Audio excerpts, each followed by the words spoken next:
Phone's on mute.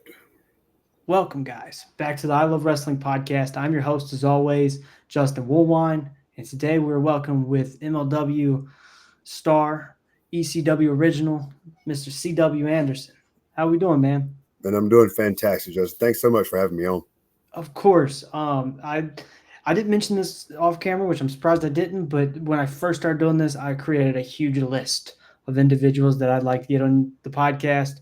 You are one of many of them names, Thank especially you. in that ECW category. So I'm so glad to get you on here. Check that off the list, and hopefully this is one of many. Before we Yeah. get started, but before we get started in this, would you like to maybe shout out where the fans can, stay up to date with you, where they can catch MLW, things like that, just so they know the latest CW Anderson Yep. news? Everything with MLW right now is on YouTube. They have their site, MLW.com, but their YouTube site, MLW, is where all their action is, where all the shows are, where we do the recorded ones, where the live ones happen. And of course, on MLW, they're all through social media. And I'm not sure, I think it's Major League Wrestling. It's what, right off the top of my head, it's Major League Wrestling. They're spelled out for their social media. And as far as me, everything I got is ECW Anderson. It's really, I kept it really simple. So everything, X, Instagram, even if you go through Facebook, if you type in ECW Anderson, you'll find me. You'll find me there. It shows my real name and of course my wrestling name. But yeah, everything's ECW Anderson. Perfect, man. Nice and simple. I like it. Yep. Uh, I'm gonna I'm gonna start off where I generally start off with these things. As to be a part of this business, you got to be a fan of it. Like, there's no way to be a part and not be a fan of it in some aspect. So, with that said, how did you come across professional wrestling, and what about this sport made you fall in love with it? It's very. I'm one of. I won't say I don't know if I'm one of the few, but most of the guys that I've run with, that's all they've ever wanted to be as a professional wrestler. Steve Carino is my best friend. He's always been a professional wrestler. Tommy Dreamer, same way. As little kids, that's all they ever want to do. Me, I hated professional wrestling growing up. I live outside of Raleigh, North Carolina. I live east of there on a horse farm, and I'm still here on the family horse farm. Um, Took it over when my dad passed away almost 2 years ago, to be honest with you. But we were in this area, and my little brother Kevin, I tell this story all the time. He's the one that got me into this business, so it's his fault. Um, I played baseball. I was a baseball prospect drafted out of high school, or was going to be drafted out of high school. But one weekend, and this date is like July 4th or July 7th, 1985, because it's on YouTube.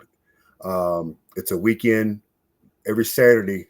NWA come on our channel, Channel 5, and I never watched it. My brother always watched it, and he goes, "Watch wrestling with me this Saturday." I was like, "Man, I really don't want to." He said, "Chris, just one time, watch it with me one time. If you don't like it, you never have to watch it again."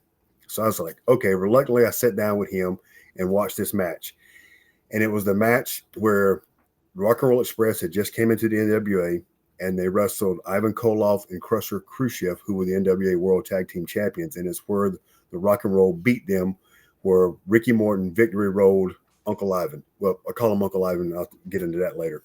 Ivan Koloff, and they won.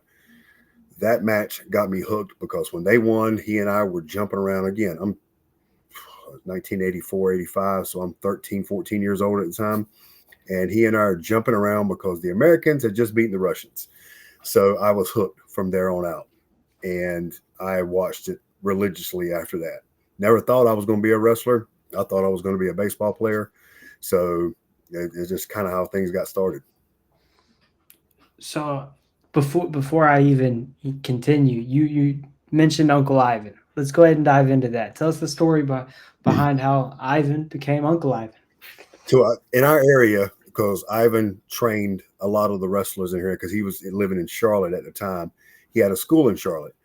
Well, a lot of the guys I started with were trained by Ivan Koloff, and actually the guy that found me, so to speak, and give me the Anderson name. His name was Pat Anderson. Pat Connors was his real name.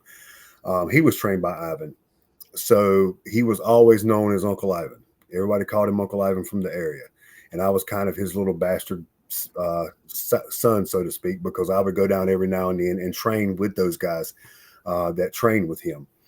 So that's how he always got the nickname Uncle Ivan. Is that where you got your initial kind of training? Because I've heard you say on other interviews maybe your start you didn't formally get trained until later on. Well, when I would go down to the school, I only think I went two or at the most three times, but I know I went twice. He was never there. He was off doing something else. So I actually just got in the ring and worked out with the guys that I was wrestling with on the independents and my partner that I was tagging with at the time. So as far as anybody, him ever training me officially, no. Nobody Okay. never really got their hands on me and molded me and trained me until I got to the power plant in 98.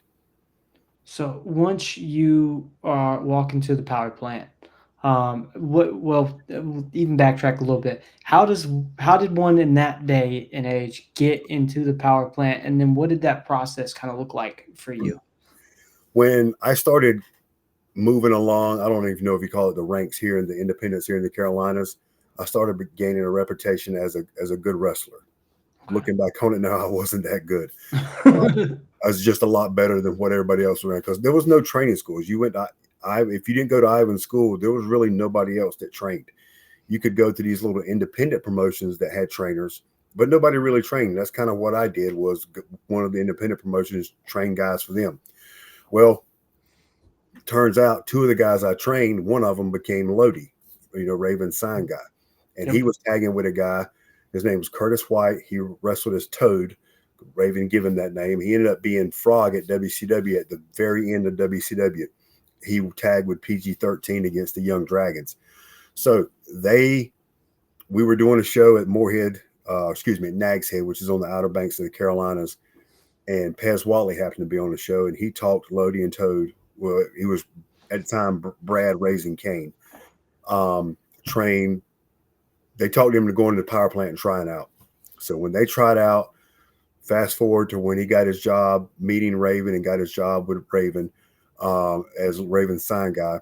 They called me one weekend and said, CW, you're just spinning your wheels here in the Carolinas. You're a big fish in a small pond.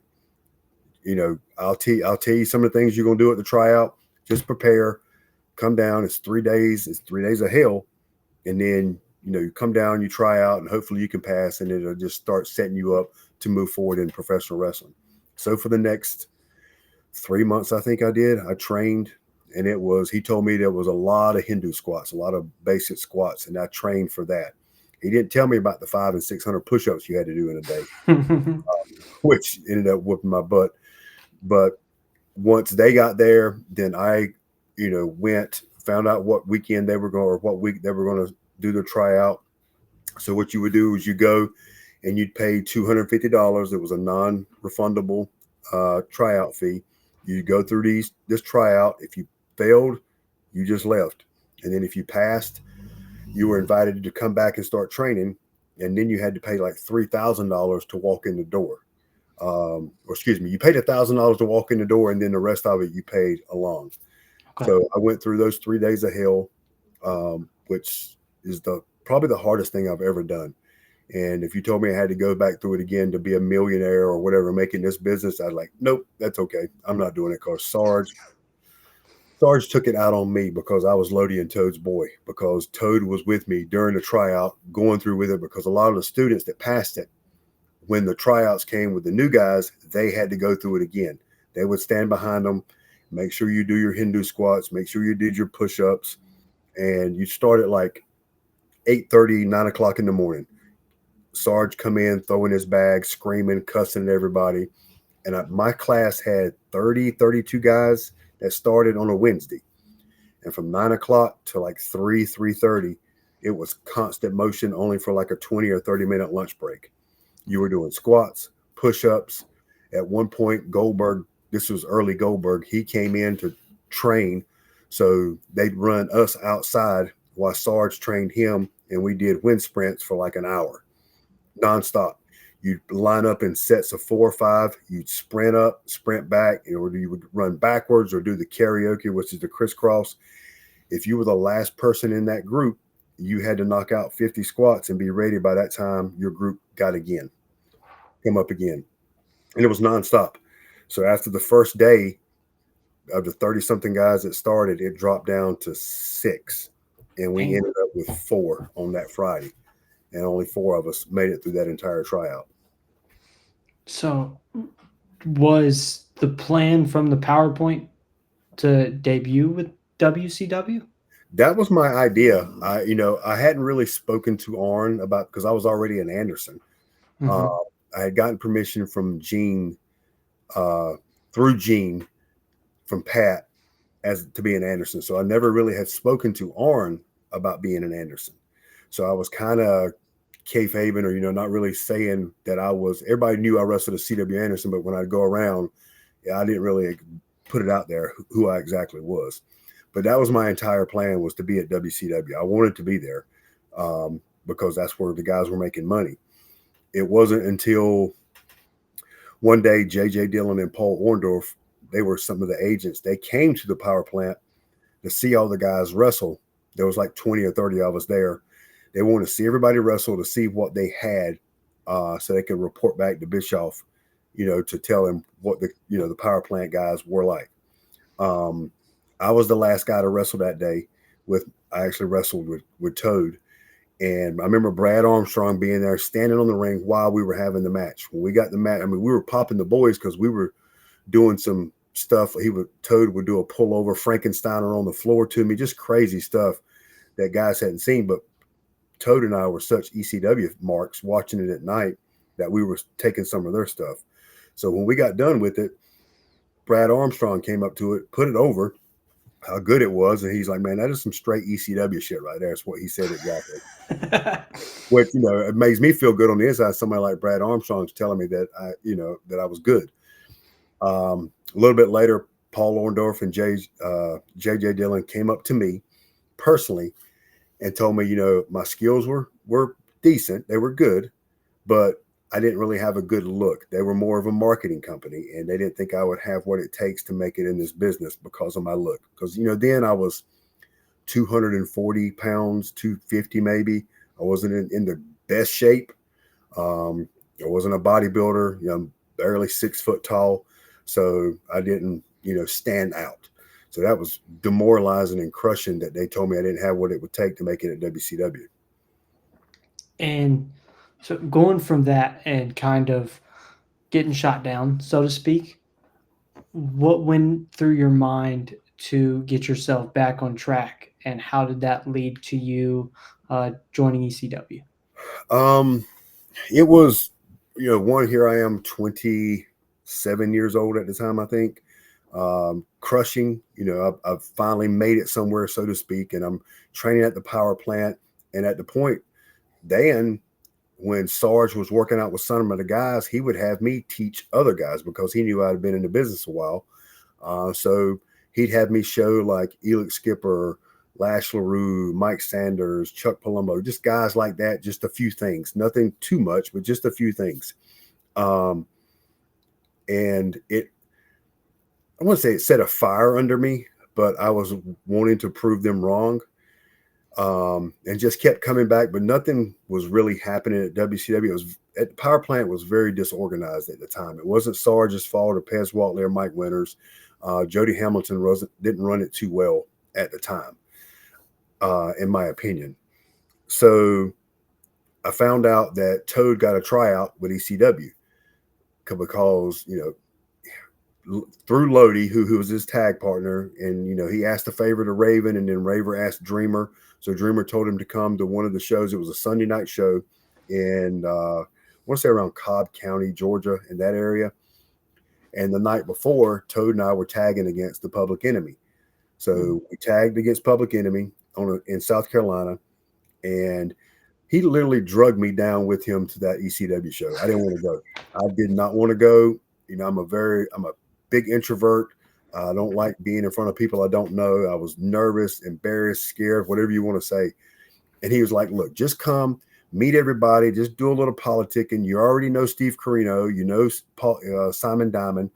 So just come hang out and say hello to them, if anything, and just get your name out there." So reluctantly, I went with him.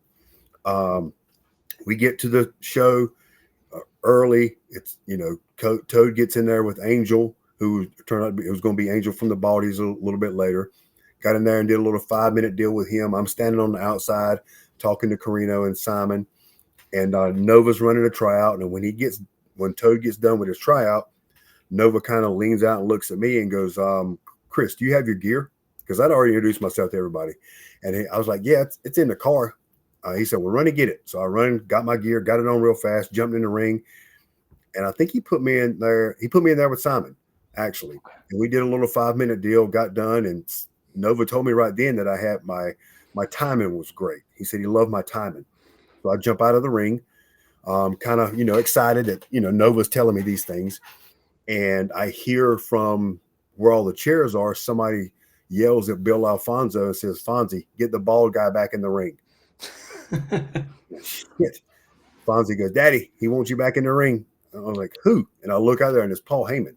He's sitting out there with the Dudleys and Taz watching these tryouts. And he tells me to get back in the ring. So I get back in the ring. He feeds me Tony DeVito. Me and Tony go through some stuff. And then like for the next hour, guys are coming in, switching out with me, and we're going through stuff. And I'm bumping my ass off, man. I'm hitting the ropes hard. I'm doing everything I can, just showing out. I get done with that. The doors are getting ready to open for the crowd to come in. So I go in the back to clean myself up. And I still have that vision right now. I'm at a sink in a bathroom. The wooden door swings open like a movie. And there's Paul Heyman in full Heyman outfit with his leather jacket on, that long leather jacket and his hat. He strides up to me and sticks his hands out and says, hey, I'm Paul Heyman. It's nice to meet you. So I shake his hand. I said, hey, Paul, I'm Chris Wright. I said, it's an honor to meet you. He asked me how long I've been wrestling. I tell him, I think it was at the time 7 years, 6 years. He says, well, where are you wrestling at? I said, well, I'm a student down at the WCW power plant. He goes, are you on contract there? I said, no, sir. They told me I didn't really have what it takes to make it at WCW. He said, well, what's your wrestling name? I said, C.W. Anderson. He goes, and again, Paul voice. I knew it. He says, you look like an Anderson. He says, you punch like Arn. You have the spine buster like Arn. He goes, you don't leave before I speak to you at the end of the night. I was like, yes, sir. He said, you have more than welcome to hang out backstage, but don't leave before I talk to you.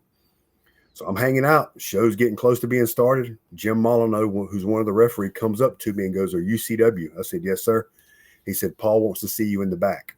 So I walk back there in the locker rooms. And he's sitting there with Vito LaGrassa, which is Skull Von Crush, Danny Dorn and Roadkill, introduces me to him, says, you're tagging with Vito. You guys are third match. Welcome to ECW. That's how I got my I love it. Just before we dive into the ECW portion of your career, I wanna ask about the Anderson name. Obviously, it carries a huge legacy in professional wrestling. Like you mentioned, Gene. There's Ole, there's Arn, there's Brock now, yourself, many more. I'm sure I'm forgetting a few, but there's so many.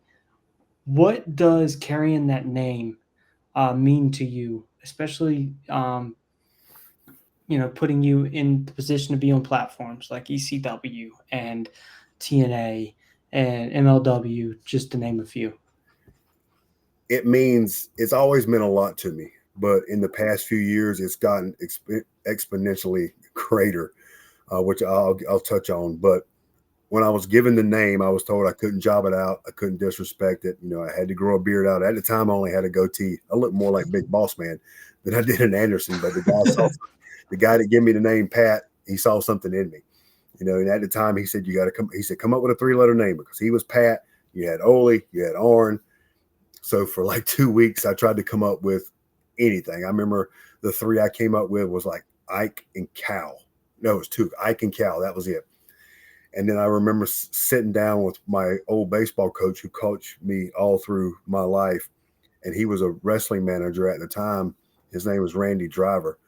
And I said, Mr. Randy, I can't come up with anything to call myself an Anderson. And I told him what I had. He said, just use your initials and call yourself CW. So I used the initials on my real name, and that's kind of how it stuck. So all through before I got to ECW, it was all about being an Anderson and, respecting it. And then even more once I got to ECW, because, Paul used to manage Arn. I never wanted to piss Arn off. I never wanted to disrespect the Anderson name or, embarrass them. Of course, I always got the "You're not a real Anderson." Um, I stole the name. I never got permission. I've gotten all those things. Um, but once I got to meet Arn a few years ago, and sit down with him and talk with him and get his respect and get his blessing, um, it started me. It just grew even more because the respect I have for that man. Because I tell everybody I have my Mount Rushmore of wrestlers, and there's only two. There's Bobby Eaton and there's Arn Anderson. That's it. Nobody else to me comes close to those two. Because when I got into wrestling, I wanted to be Bobby Eaton. He was my idol. So when I got to work with him at ECW for that little bit, I was honored and also scared to death and hyperventilating like a child, literally. But then once I got to meet Arn and actually get to know him, um, the day he pretty much gave me his blessing as far as tagging with Brock and putting Brock under my wing, that's an honor that you can't even fathom something like that. He pretty much told me, Brock's career is in my hands right now. And so, yeah, no pressure. The way I look at it, uh, think the world of him and his wife and Brock as well. Um, so in the past few years, as much as I respect that Anderson name, it's even grown even more.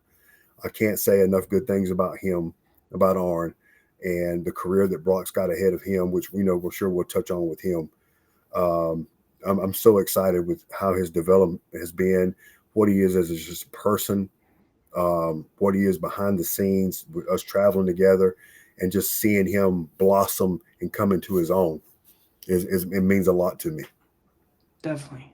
But while we're on the subject, I'll just go ahead and dive in, I guess, about Brock and Arn. Um, so I believe at the next MLW show, Arn is managing Brock, if I'm correct. Correct. Um, does that leave room for when you return to also work alongside Arn Anderson for the first time? If I've Orange managed us a lot of times for this company here in Winston Salem that we work for, AML. Okay. Um, so AML is a promotion here in Winston Salem, or not, but over in Winston Salem, which is in Central North Carolina. They've been in business like 11 or 12 years. They do fantastic business. They're also the ones that run WrestleCade. Okay. WrestleCade is a Thanksgiving weekend show. It's 3 days. It's Christmas for wrestlers. Uh, they have a Friday night show, which usually somebody comes in. One year it was GCW. One year it was TNA. Um, and then they have their big show on Saturday, which draws about 6,000 people. And it's wrestlers from all different promotions all come together. They have a sign-in all day long where it's like 250 wrestlers. There's about 20,000 people that show up at this. Sunday is a women's show, which is always a sellout. And then AML they close it down with the AML show. So Arn has managed me Okay. and Brock doing that. Nothing in MLW yet, but this one's with Brock, with his son, which it should be. Whatever the future holds with MLW and Arn, I don't know. I can't speak on that because I don't know. Okay. But I would love to have, anywhere I can have Arn in my corner is a blessing within itself, because he just teaches us things that I've been in wrestling for 31 years, and not too long ago we were going over a match, and I asked Arn's input on it, what he liked, what he didn't like, what he would tweak in a certain spot. He tweaked one little thing that made it 100 times better, and it was simple. It's something I would have never thought of. And when he walked away, I looked at Brock and the guy that we were tagging with, Preston Quinn, and I was like, I don't know a damn thing about wrestling. Been doing this 31 years, and Arn, just like that, tweaked something small and made it 100 times better. I'm like, I don't know nothing. So I love having Arn in my corner because he makes things so simple and it makes so much sense because of his knowledge. I've heard like a lot of people say, especially with somebody like Arn Anderson, Arn's probably forgot more about the business than most of us will ever know. Yeah. So being able to have Arn at your disposal, and for Brock to be able to have, I mean, his father, who's also Arn Anderson, as his disposal, definitely gives him advantage when it Yeah. comes to rising in this sport. How far do you want to see you guys go together, and how far do you think Brock will go in due time? Brock's young, and it sounds cliche, but this whole sky's the limit with him. You know, everybody's goal is to main event WrestleMania. Um, that's the goal for a wrestler. That would be it for me to see him do that. He has the potential to get there with his talent. I mean, the first time I met him a few years ago, I got in the ring with him. Actually, I watched him work because he was trained by my student who now trains people, Lodi. Um, and seeing his mannerism, I mean, he's the DNA of his dad's all in him. So as far as I can go with it, is great. The longer I'm in this business, I thought I would have retired years ago. I've tried to retire, but I keep coming back. But um, I want to take it as far as I can without stepping in his way or impeding his progress. I've told people for years when I can't be C.W. Anderson, when I can't wrestle like people see me wrestle for years, I am going to walk away because it doesn't do my career, my legacy, or my name or any justice. Nor in good faith could I give that to the fans. Nor do I want to disrespect the Anderson name. If I am impeding on Brock's, climbing up the ladder, I am gladly going to step out of the way because that's my job right now is to see him get better and get him better, so I can do that because basically I'm Ole. When Ole was tagging with Arn, he was helping Arn come along, and that's basically what I'm doing. And the other thing, and Brock will tell you this, is I can tell him things that I won't say his dad can't, but sometimes he would have a hard time distinguishing it between dad telling him and Arn Anderson telling him. Yeah. Because I heard that one time from when I talked to Scott Hall, because I know his son Cody, and we were talking about him, and he was telling me he was having a hard time distinguishing him between dad and Scott Hall, which I could understand. So I'm able to be that middle person with that and tell Brock, hey, this didn't look good, this sucks.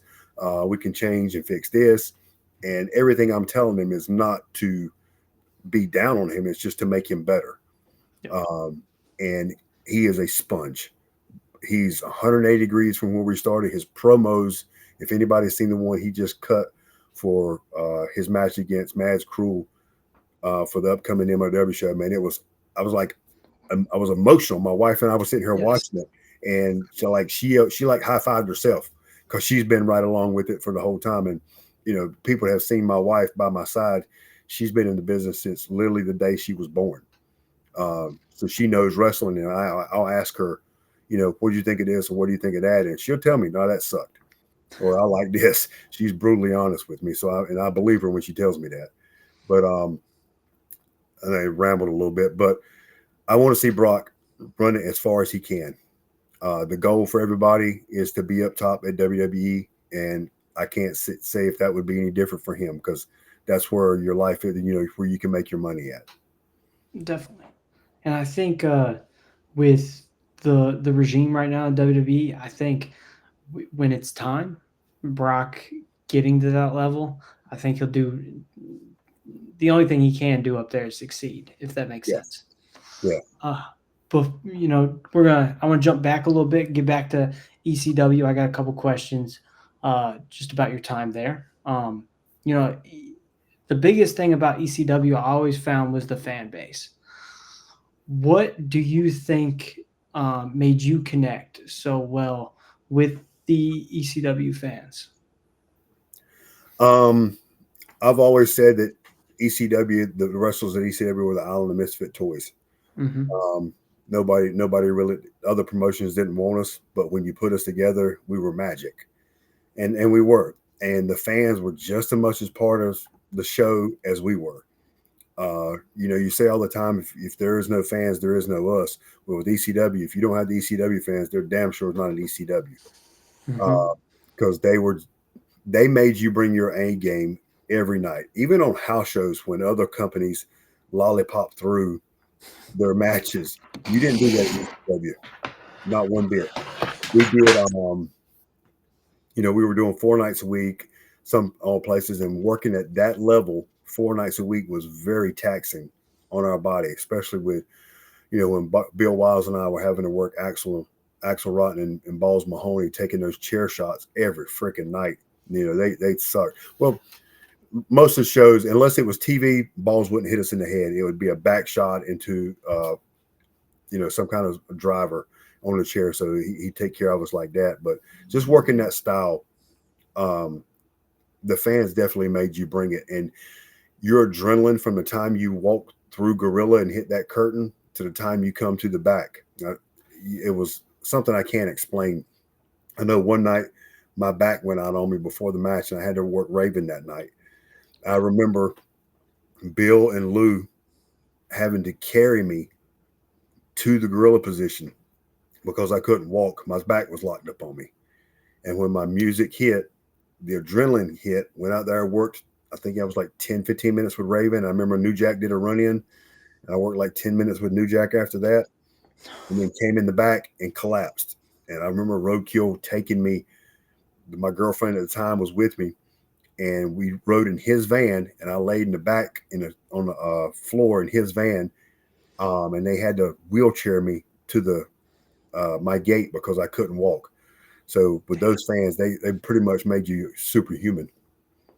Absolutely. I've heard many stories like that, just of, the fans and the people in attendance carrying or help guide you guys through extremely tough moments. Yeah. Um, Now you got to but think no other promotion would work like we did without no, getting paid on work that style without getting paid for weeks, sometimes a month at a time. And we did it because we believed in ECW and we didn't want to let the fans down. You think any other promotion today would do something like that? Absolutely not. do you think there will ever be anything as organic as ECW was? No. They've tried to recreate it with other promotions. And you can't recreate ECW. It was, I've heard it called a lightning in a bottle, and it was. And the way some of the wrestlers are now with All About Me, uh, Mm-hmm. our group was special. We were a family. And when I say family, I mean we would get everybody Christmas gifts when it come time. We'd all exchange Christmas gifts. And every time we see each other, it might be once a year, I get to see a lot of my friends at WrestleCade this year, which I'm freaking excited about. We pick right back up from where we left off. And, you know, I posted something the other day. It's been 25 years since the last November to remember. 25 years. Um, and every time we see each other, we pick right back up like it's still 25 years ago. I love everyone that was there. I consider them my brothers. You know, going the whole use the military thing, going to battle with them, going to war with them. I've done that and would still do it today. Follow those guys through hell, every one of them, because as I love them to death. Definitely.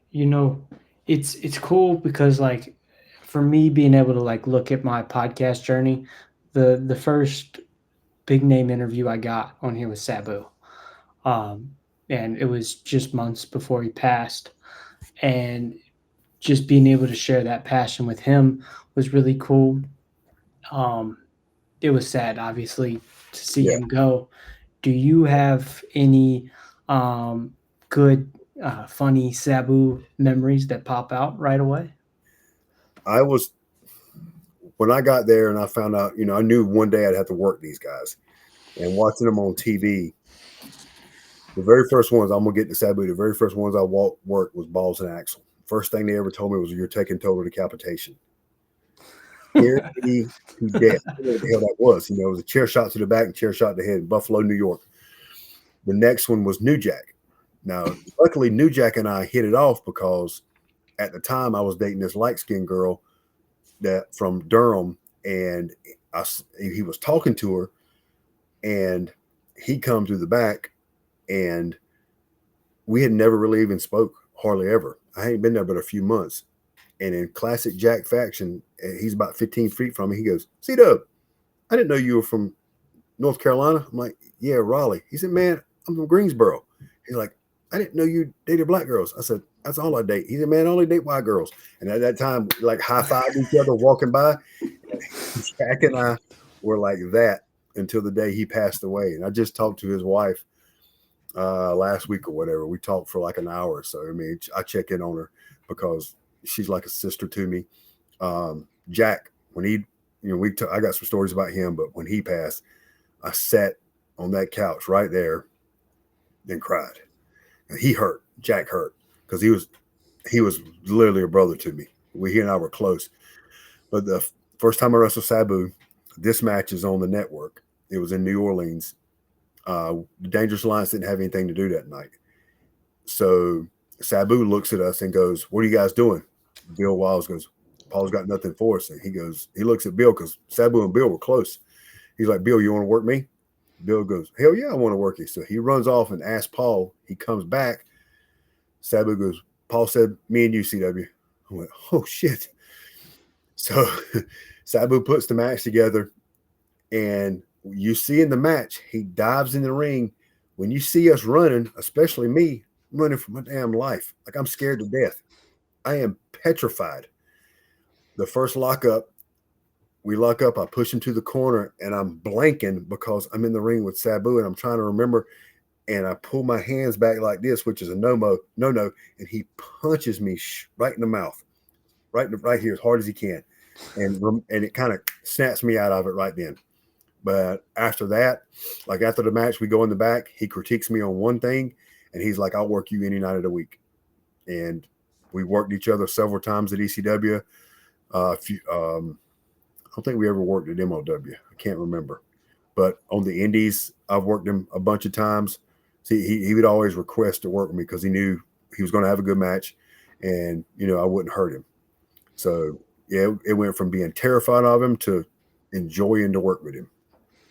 Yeah, just Sabu had such a way about himself, and it was crazy because like doing the interview, obviously I was super excited. For me, it was like one of the first interviews that I'd ever had, a guy on that I've had an action figure of, Right. or that he was one of my first autographs as a kid. And then I think the hardest part was he's also turned out to be the first uh, wrestler that I've had on to pass away. So like it really just hit differently, and I didn't expect it to hit that way because growing up, there was times that wrestling would get emotional, but as an adult, it hadn't happened quite Right. as much. And like Sabu was one of those that it kind of came out of left field, and I think it definitely, obviously, it shocked the wrestling world, but it, I don't even know how to explain it. If that make you, there's Oh, just not you words to don't have to. explain it. I understand completely. You being in it long enough, you're going to lose a lot of your friends. I've lost a lot of my ECW brothers. Um, some hurt more than others because some I were closer to. I've lost people I worked in Japan with. I just found out a few weeks ago one of the referees at 01, Steve Carino messaged me and he said, "You remember Sasaki, a ref?" I'm like, "Yeah." He goes, "He died." I said, "How?" And when he told me, it was like one of those. It wasn't on my bingo card that Yeah. I cannot. It's because he got killed by a bear. What? What? I said a bear. Yeah, and it come up all over the news that this referee gets killed. He was at some kind of spa that he worked at, and that's how he wandered off and got killed by a bear. I didn't know they had bears in Japan. I lived over there for off and on for 7 years. That's Uh, crazy. so it hits you different. You kind of sometimes you get numb to it. Yeah. I used to ride with Test when I was when we did the ECW WWE thing, and Test hurt because I got close to him. Me and him and Louis dangerously rode together. So it's a different kind of process when the people hit, especially when you get that close to them. And like you said, it was out of left field, out of nowhere. Definitely. Just kind of to shift it in a more positive note. I've like throughout ECW, you had a lot of memorable feuds, rivalries, matches with guys like Dreamer or Spike Dudley, just to name a couple. But what were some of your favorite rivalries that you got to have in that time of your career? One of my tops is my best friend Carino. Me and him wrestling each other at Anarchy Rules 2000 in Minneapolis, Minnesota, for the #1 contendership. When you get to wrestle your best friend on live on pay-per-view, it's a lot of fun. Plus, I beat the shit out of him. To an extent, I always kicked him a little bit harder. Thing he and I had. Yeah, well, I just like doing it because I like hearing him scream to that extent. He'd always cuss me because he and I were so close. I always loved Jerry Lynn, RVD. My most memorable. I really didn't hate anybody. I didn't really like working Mike Awesome on the matches there, but everybody else I didn't really mind. Nova, Chetty, Danny, and Roadkill, who were my first match, and that were married. I was married to them for like my first 6 months, on and off. But when I started going to more singles, Dreamer, who I think I've had the most, who people remember my feud with, was him because it was near the end of ECW, and then my I Quit match to cap that off. But every night working those guys, I really didn't have anybody that I didn't look forward to wrestling with, because the crowd was going to bring it and they were going to bring it. Jerry Lynn was the first one to give me my vote of confidence because I wrestled him about a month into ECW and screwed up a couple spots because Paul wanted to see if I was going, I could have what it takes to wrestle these top guys, and I wasn't ready. And he got Jerry by himself, and he said, CW wasn't ready for you, was he? He goes, Paul, I tell you, he said, he's got it. He said, you just give him a little time and he'll be the most over heel here at ECW. And it wasn't too much longer where we had a meeting one night, and Paul Heyman sit in front of everybody. He told me that I was the best heel in wrestling. He said, not just ECW, wrestling. He said he's better than anybody at WWE, better than anybody at WCW. And that was Paul Heyman saying that. And, it was just the confidence from Jerry Lynn telling me that motivated me. Dreamer and I had such amazing chemistry. That's why I always enjoyed working with him, because he was so over. It was easy to get heat with him because he was so over. Definitely. And then, my I Quit match was the one I'll always remember, because that was my breakout, so to speak. And then, the company closes a month later. So, the getting to go now to your WrestleCades and these events where you get to interact with fans who remember you from all the way back to ECW and forward. What is the most common thing that they bring up or tell you about what they enjoyed from your ECW run? My I Quit match. Every time? 90% of the time it's my yeah. It's that. Some of them were in the house the night that happened, and just the atmosphere, the electricity, everything in that match. But that's what most people talk about when they tell me. They just loved me at ECW for being an Anderson and being at ECW, but they said, "Man, your I Quit match is something I'll always remember." So, ECW shuts down. What did that look like for you? I know a lot of people, there were some people that said they knew, there were some people that said they didn't know. When did you find out? What was your reaction? Things like that. I didn't know. I was naive. I believed, in this world where ECW had to exist. The company couldn't fold. You didn't hear of wrestling companies like this folding and quitting, just going bankrupt, but damn sure did. And Paul didn't tell us. He kept it from us. Some people kind of knew. I don't know if anybody that really, really knew, but he kept it from us. And how we all found out was the night he showed up on Raw as an announcer with Jim Ross. Raw comes on TV, and there he is. And I remember I was with my first wife, and I'm sitting there, and it's like somebody let the air out of my balloon because I knew it was over. We even thought we were having the Living Dangerously pay-per-view. That was where I was going to win the TV belt, because that was just vacated by Rhino. So, I was promised a contract after. So There's Massacre on 34th Street, which was December, and then there was Guilty as Charged, which was the January pay per view. The Massacre on 34th Street, after my match with Dreamer, where I beat him, Paul literally kneels down in front of me and asked me, "Are you leaving me?" And I went, "What are you talking about?" He goes, "There's rumors that you're going to WCW." Paul, no, hell no. I said, "You give me my job. I'm not." I said, "I'm loyal. I'm not going anywhere. I'm staying with ECW." He says, "Well, after the next pay per view, you and I are gonna sit down. We're gonna write you out a contract because I didn't have a contract. I was getting paid by per show, um, and we're gonna get you a contract so you can't go anywhere." And then that happened. The I Quit match was January 7th, 2001. It was my 30th birthday. What a way to celebrate your 30th birthday is with the most iconic match people remember you by. Definitely. Then a month later, depression sets in because all this hard work from WCW to grinding on the independents, making 15, $20 if I was lucky, to going to ECW, grinding there because I was only making $75 a show my first 9 months there. And then it got bumped up to $200 a show, which was only at the end $400 a week because we were only working twice. And then some of those you weren't getting paid.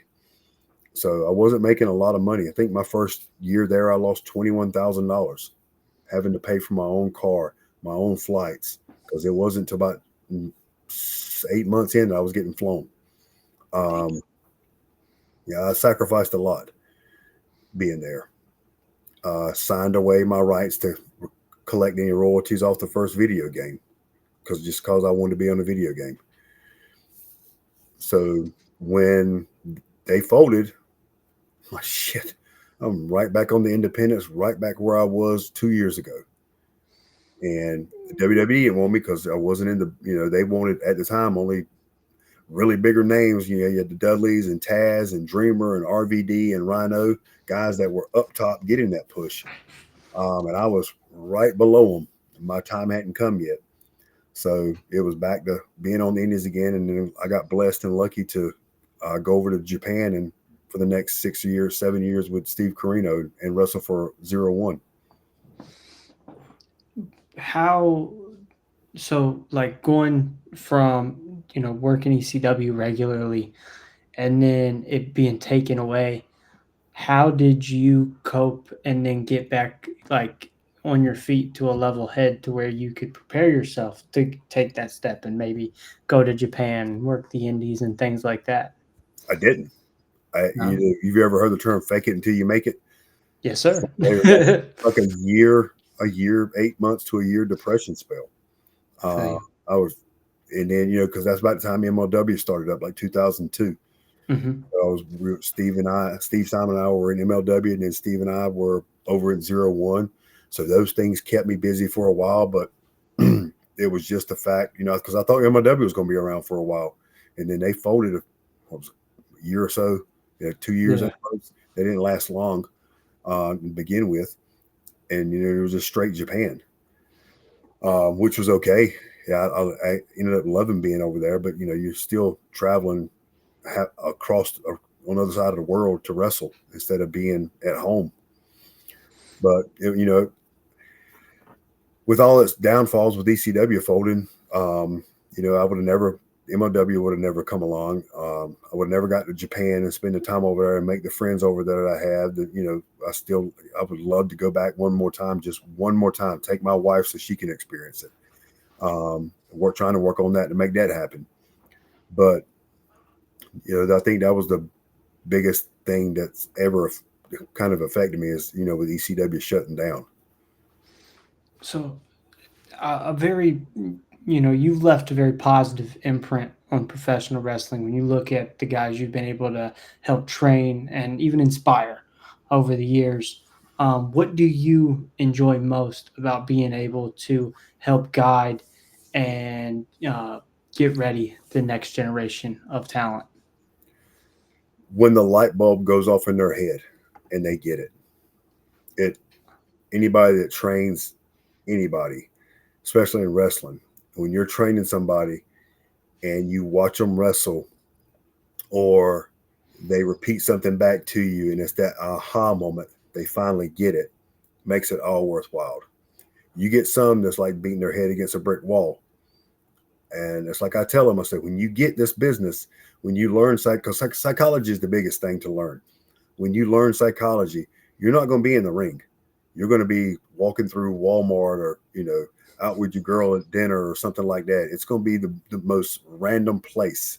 My psychology, when it clicked for me is, my day job now still is a crew chief for a land surveying company. So I'm in the woods constantly walking through the woods, which I love being outdoors. Um, I was walking through the woods one day, literally punching a pine tree, just punching it like this. And the light bulb went off in my head about psychology. So when I see my students or people I talk to get it, that's the best thing for me. It's almost as important to me as when they actually make it. I've had a couple of my students make it, and then I've got some of my students that's trained where their students have made it, which is even more satisfying for me.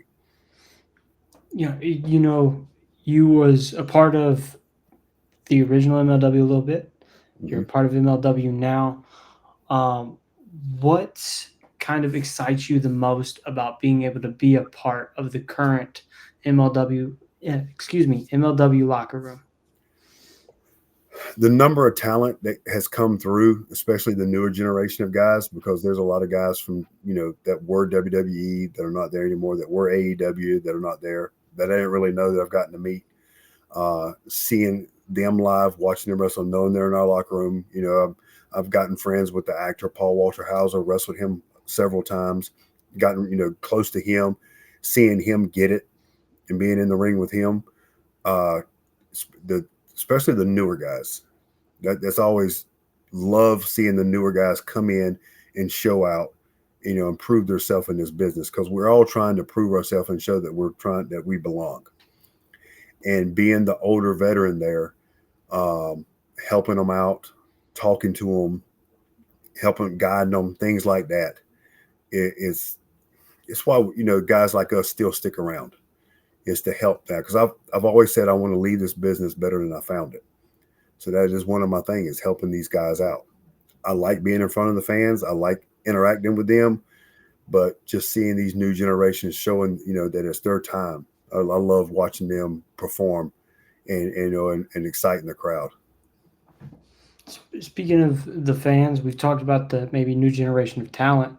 What's your favorite part about connecting with the new generation of fans? Um, I think a lot of it is when you see the fathers and sons coming up, Mm-hmm. or we do them at meet and greets, and they tell me that, of course, their son didn't know me, didn't have no idea who I am, because I've been wrestling longer than they've been alive, and just to see the excitement of seeing the guy that their dad watched growing up wrestle. I used to watch this guy when I was your age, which makes me feel old as hell anyway. Because a lot of time I've been wrestling longer than some of these wrestlers have been alive.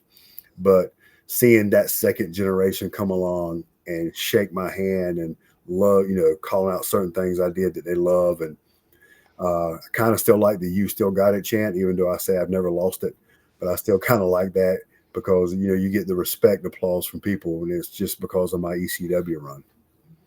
Definitely. Uh, Two more questions, and then I'm gonna let you go. Right? You've wrestled, I believe, 31 years 31, so correct? far. Hmm. How would you best describe your overall journey throughout those years? A roller coaster, Okay. and I think that goes with anybody. There's been some great highs, but man, there have been some bottomless lows. I've tried to retire twice because of the two different women I was with, thought I was going to make them happy, which never ends up, it never works. Um, this business drove me to almost trying to kill myself one night, which, was relationship related. So it's taken the best of me, just broken me down. But here I am. It's like this is my drug because I'm still here, but I still love it. I always tell people I don't know what I would have done, what would have been like if I'd have signed that baseball contract and been, a catcher because the Padres wanted to sign me. So I've been a catcher for the San Diego Padres, but I would have never gotten to be C.W. Anderson. never gotten to live 31 years as this wrestler and meet all these people. And, I'm just a little country boy from a crossroad called Emint. It's time spelled backwards, where the dirt road I grew up on had 13 houses and we were the only white family. So I've never in a million years would I imagine I've traveled the world entertaining fans. And at the end of it, I just want people to say that at the end of the day, C.W. Anderson, give them their money's worth. I love it, and I definitely think um, you're the definition of like anything can happen. Yeah, Like you bring up just being in a little town with 13 families, or and just to grow and to be a renowned international wrestler it's crazy. It's like a story you only hear in a book. So been a it's blessing. amazing. Yeah, been lucky. Um, one more question, and then I'll let you go. What can fans expect from CW going forward? Um, Anytime you've seen me in the ring in the past, nothing really changes. I'm out there giving 100, 110% because I heard Michael Jordan say this one time, and somebody's watching me for the first time. Mm-hmm. Somebody worked all week to save up enough money to bring their family to watch us entertain them. Um, because we all know real life sucks. So if I can give fans not so much the 2 hours they're there, but the 15 minutes they have of me just to cheer me, boo me, whatever they want to do, just to interact with me. And it makes it all worth it. So going forward, that's what I'm going to continue to do. And it's like I told you earlier, when I can't do it anymore, I will gracefully step aside and let the next generation take over in my absence. But until then, I'm still going to give every fan, my 100 and 110% because my body's paid a price. I hurt every morning, but when I walk through that curtain, it's almost like I'm, like Wolverine. Nothing hurts. I love it. CW, thank you so much. This was a great interview. Um, I can't wait to do another one if it's Sure, something you're open to. absolutely. With that said, I will send this off at see you next time then, CW.